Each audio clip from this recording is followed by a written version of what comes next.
religions du monde, Geneviève Delruc. Réformer l'islam, un sujet hautement sensible, le terme même est débattu au sein des islamologues et pourtant il s'agit d'un des plus grands défis du XXIe siècle. Notre invité, le docteur Youssouf Sangaré, lui préfère le mot repenser.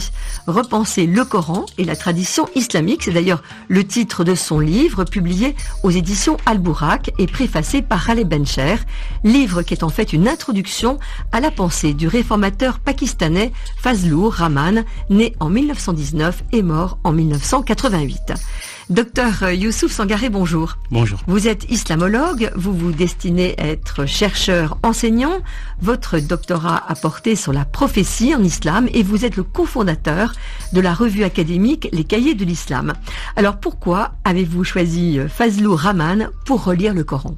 Parce que quand on s'intéresse à la pensée de Fazlur Rahman, il y a un paradoxe, c'est que Fazlur Rahman est décrit par la plupart des chercheurs, notamment par beaucoup de spécialistes de la pensée islamique contemporaine, comme étant l'un des plus grands penseurs de l'islam au XXe siècle.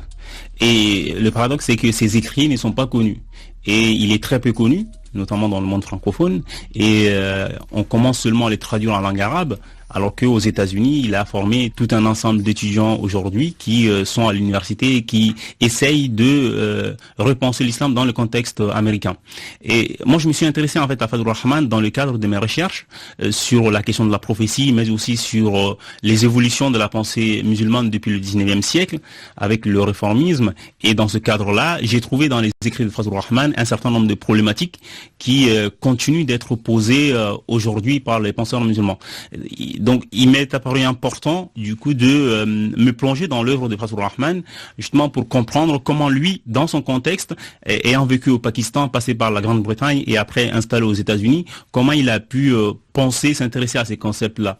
Alors déjà, commençons par qui est Fazlur Rahman. Ce que l'on sait, c'est qu'il est né au Pakistan et qu'il a dû partir aux États-Unis, exactement en 1968, il y a 50 ans, parce que il était sous le coup d'une accusation de blasphème, oui, pour avoir sorti une phrase qui effectivement est majeure. Et cela, c'est la phrase qui va guider tout notre entretien, mais parce que c'est ça, c'est le fond de sa pensée, c'est son intention en quelque sorte de déverrouiller l'islam. Cette phrase est la suivante: le Coran est entièrement la parole de Dieu et en même temps la parole du prophète. Et ça, effectivement, c'est en quelque sorte révolutionnaire de l'exprimer ainsi.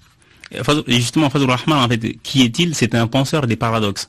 Et justement, dans cette phrase-là, se révèle un paradoxe qui pour lui est un paradoxe qui oppose deux choses qui sont opposées. La parole de Dieu et la parole humaine, donc la parole du prophète, sont opposées dans l'islam traditionnel. Lui, il vise justement à concilier ces deux dimensions, parole de Dieu et parole humaine. Et Fazlur Rahman, qui est-il? C'est un penseur pakistanais et universitaire aussi. Il a été professeur de pensée islamique à l'université de Chicago pendant toute sa carrière. Il a fait une thèse en Grande-Bretagne sur un savant musulman important de l'époque médiévale, Avicenne. Et c'est un penseur qui s'est affirmé comme quelqu'un qui veut réformer la pensée islamique et surtout réformer les modes de lecture du Coran. C'est ça. En fait, plus que le mot réformer, c'est relire. Oui, absolument. C'est ça, c'est relire. Cette phrase, le Coran est entièrement la parole de Dieu et en même temps entièrement la parole du prophète, c'est toute la problématique du Coran incréé. Oui. Et sur lequel on ne peut pas toucher ni revenir, qui en bloque la lecture de l'islam.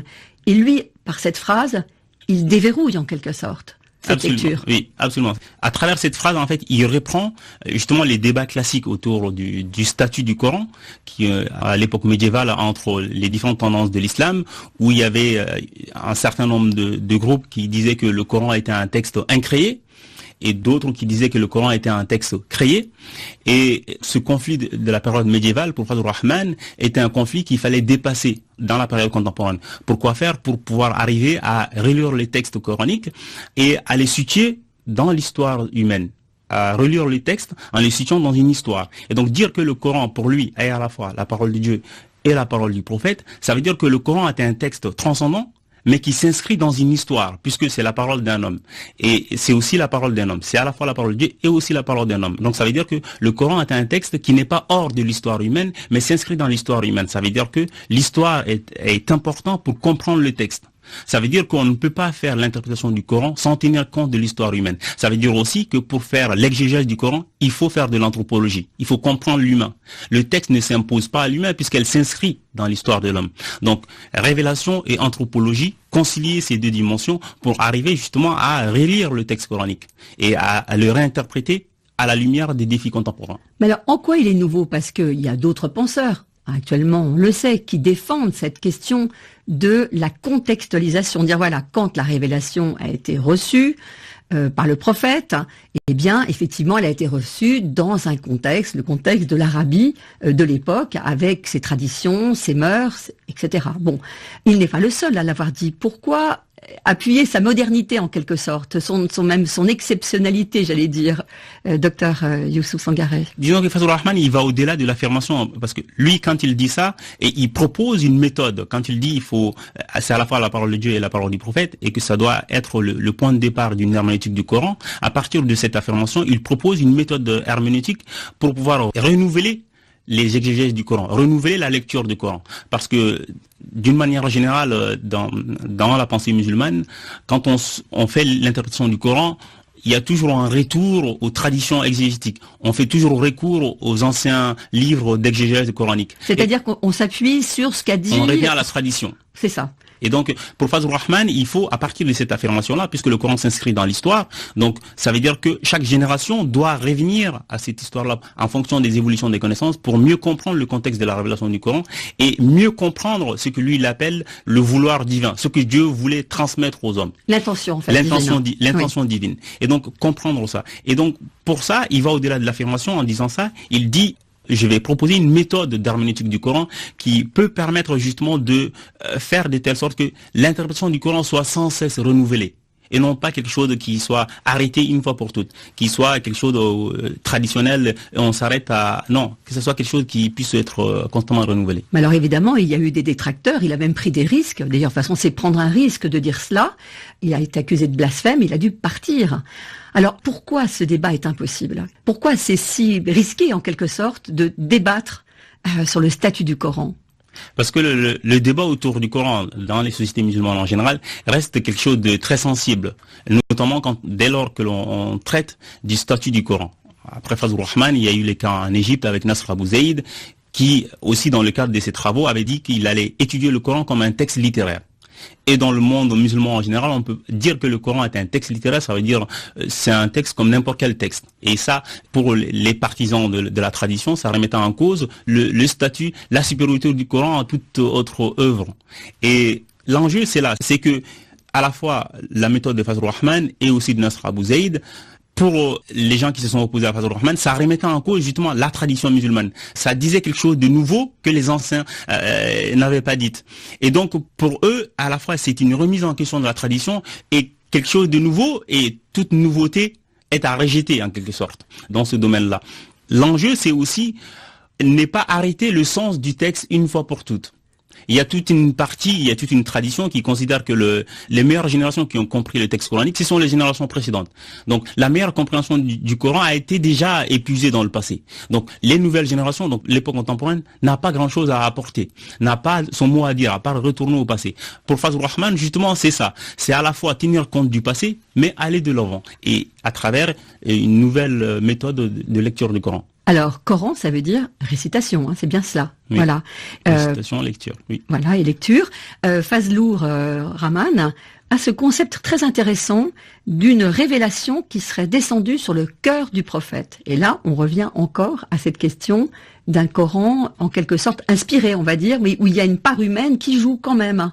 Dire que c'est descendu sur le cœur du prophète, ça a des conséquences, nécessairement. Oui, en fait, là, pour ça, en fait, il se base sur un verset coranique où il est dit que l'ange a fait descendre le Coran sur le cœur du prophète. Fazlur Rahman dit justement, si le Coran dit ça, c'est que le texte est descendu sur le cœur du prophète, ça veut dire que le texte ne peut pas être étranger au prophète. Donc le texte il y a une intimité entre le messager et son message. Et ça veut dire que le prophète n'est pas un médium passif qui serait là à recevoir comme ça de façon comme un bloc, en quelque sorte, toute la révélation. C'est ça. Et sa tâche n'était pas simplement comme celui d'un facteur, de prendre un message et de le transmettre. Non, il avait une intimité avec le message. Donc, et Fazlur Rahman dit, du coup, ça veut dire que même les soucis les plus intimes du prophète rentrent en compte. Ça veut dire aussi que pour comprendre le message coranique, il faut comprendre le climat social et le climat psychologique dans lequel a vécu le prophète pour arriver justement à comprendre les finalités de son message. Alors, donc, là aussi, ça veut dire que l'histoire encore est importante.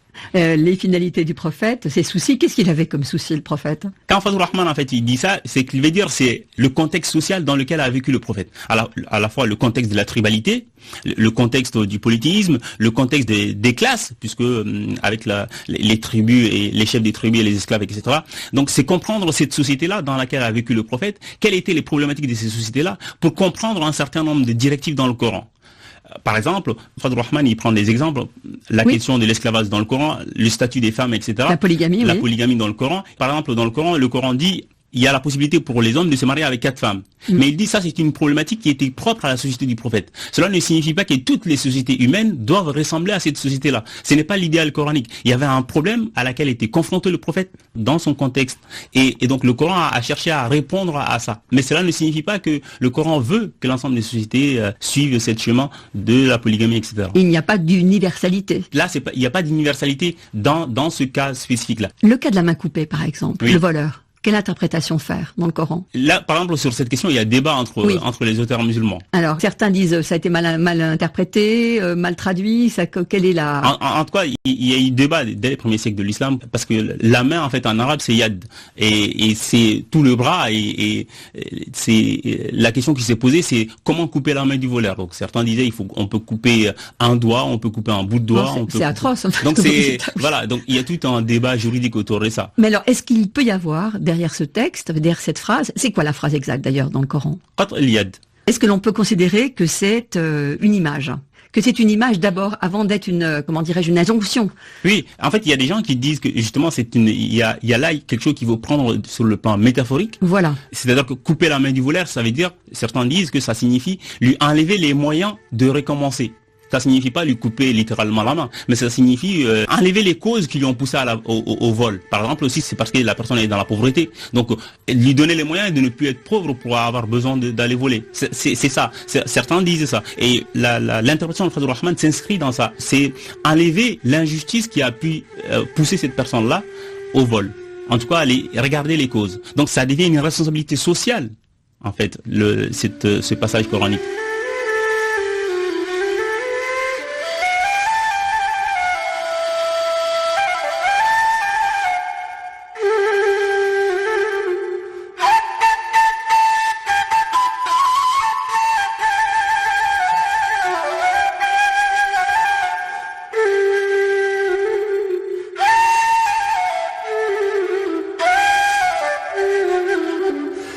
Vous écoutez Religion du Monde. Notre invité est le docteur Youssouf Sangaré pour son livre Repenser le Coran et la tradition islamique, une introduction à la pensée de Fazlur Rahman.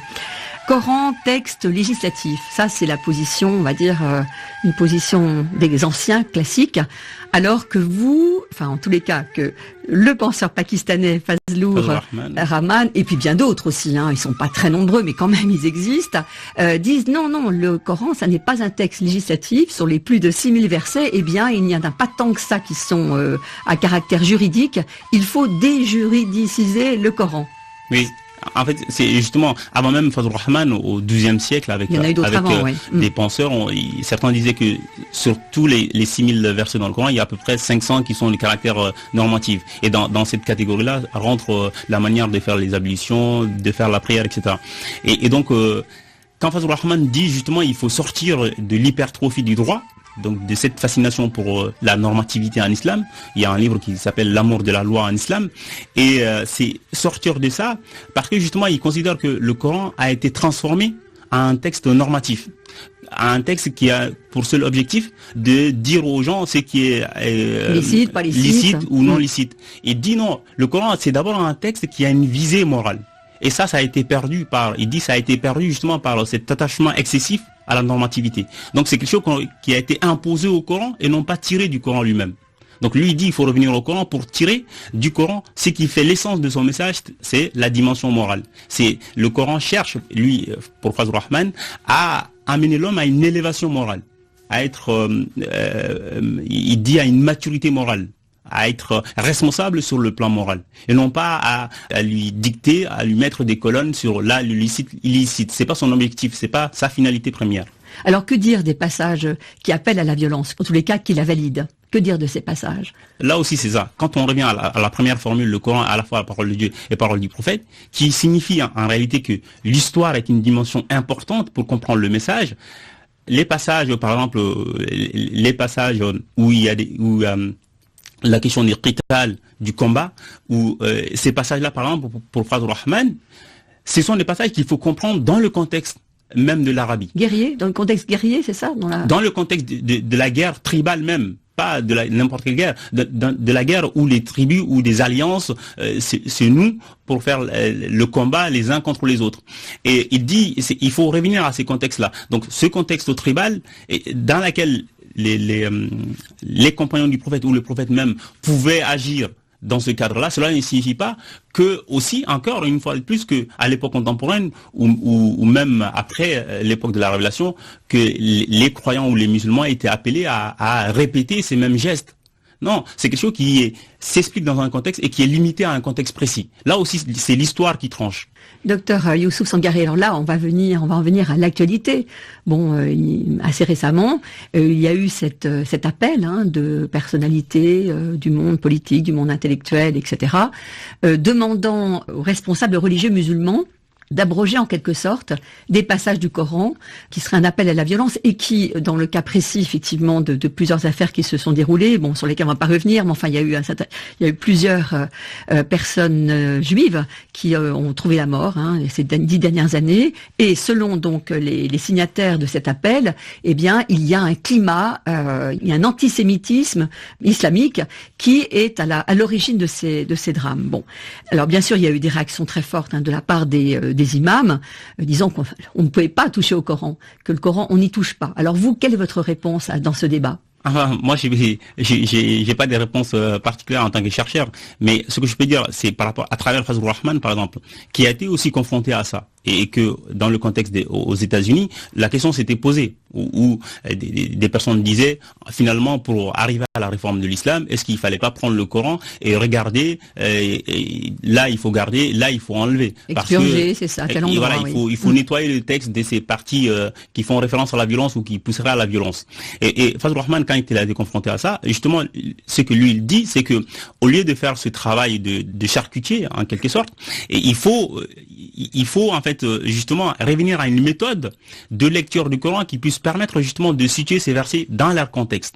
Et c'est pourquoi l'histoire, c'est vraiment une thématique centrale justement pour comprendre le Coran, pour comprendre en tout cas l'approche de Fazlur Rahman pour le Coran. Et pour lui, ces passages-là aussi s'expliquent à travers l'histoire. Et les passages où il est... question par exemple des juifs, c'est ça, et des chrétiens, par exemple, ces passages-là. Par exemple, pour Fazlur Rahman, en fait, ces passages-là, dans le Coran, c'est très important pour les croyants, parce que ça permet justement... Ces passages-là sont des indices sur le contexte dans lequel le Coran a été révélé. Quelle était la psychologie du peuple, de la population, des personnes auxquelles le Coran s'est adressé.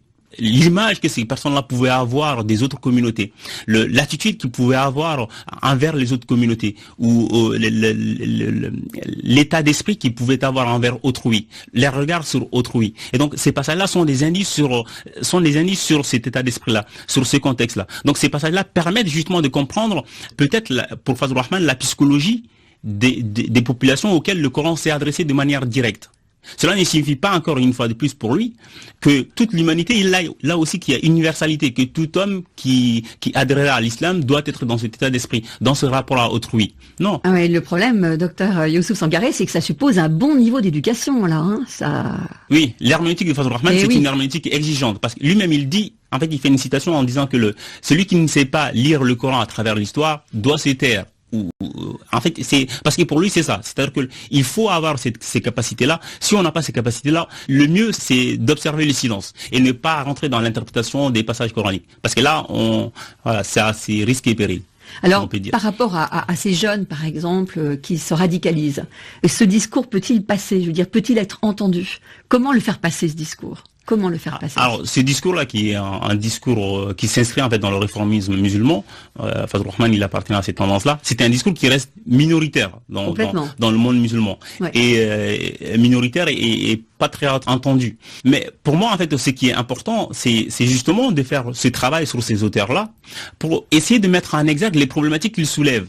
Souvent, quand on veut travailler sur un auteur comme Fazlur Rahman ou d'autres auteurs qui sont dans cette tendance réformiste, on dit oui, mais ces personnes-là n'ont pas d'influence dans le monde arabo-musulman. Donc finalement, à quoi ça sert de s'intéresser à eux?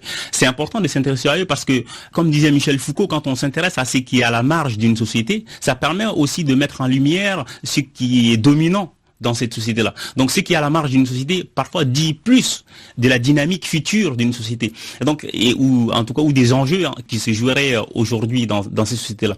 Donc s'intéresser à ces auteurs-là, c'est ça aussi, c'est que malgré le climat général aujourd'hui dans le monde arabo-musulman, il y a quand même des auteurs qui, depuis le XIXe siècle, cherchent à refonder l'approche des sources scripturales de l'islam. Oui, mais comment leur pensée peut-elle atteindre tout un chacun? Comment cette pensée peut irriguer la société?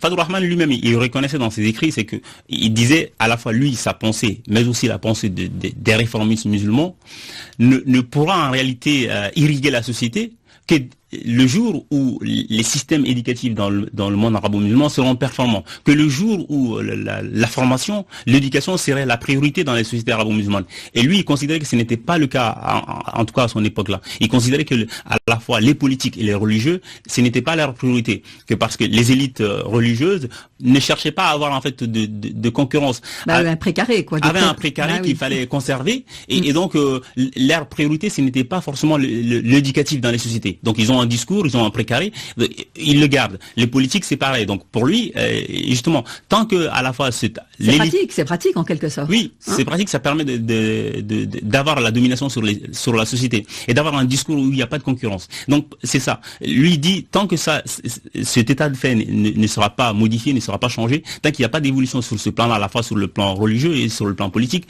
pour faire de l'éducation une priorité dans le monde arabo-musulman. Ce discours qui appelle à une lecture réfléchie et historique des textes ne peut pas irriguer la société, sera toujours à la marge de la société. Parce que le premier réflexe en face d'un tel discours, ça sera toujours de sortir le discours de la tradition. Un bon musulman, ça n'est pas uniquement savoir réciter le Coran par cœur. Pour Fazlur Rahman, absolument pas. Je vous remercie, Dr Youssouf Sangaré. Donc je rappelle le titre de votre livre, Repenser le Coran et la tradition islamique, une introduction à la pensée de Fazlur Rahman, et c'est publié aux éditions Al-Bourak. Merci d'avoir été notre invité. Merci à vous. Et c'est la fin de Religion du Monde. Geneviève Delrue, Cécile Bonissi vous donne rendez-vous dimanche prochain. Bonne semaine à tous.